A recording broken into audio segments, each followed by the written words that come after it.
Ивелин Молов. Момчето, което заради вървенето пеша с нов смисъл.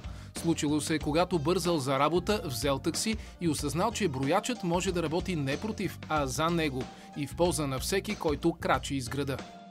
Начинът, по който реших това да стане е чрез мобилно приложение, което да мотивира хората да го правят, като събират точки, докато ходят, които точки са равни на това колко въглероден диоксид сте спестили докато ходите.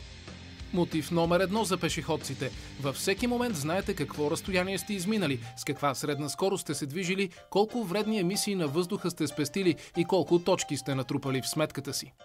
Аз съм дошъл пеша до тук и виждам, че съм спестил близо половин килограм въглероден диоксид. Единственото нещо, което е нужно е всеки, който иска да участва, да има смартфон. Доста бързо ходиш, между другото, забелязах. Тази способност кога я разви? Като разработвах приложението, ми се налага супер много да ходя, понеже трябваше да се тества и общо взето обикалях около вкъщи, така хората там ме запомниха как обикалям с телефона, нали, и правя някакви тестове. Резултатът от тях е появата на Walk to Help в виртуалното и в реалното пространство.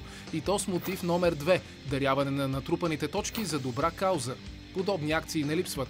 В сайта даряващият сам избира дали да осигури храна за хора в нужда или книги за професионално обучение в домове за деца без родителски грижи. По същия начин, както при каузите, се събират пари, само че тук при нас в Walk to Help се събират точки. Когато точките бъдат събрани, спонсорът, който изпълнява каузата, прави своето дарение. Самият спонсор получава масирана реклама в социалните мрежи и така кръгът на общата полза се затваря.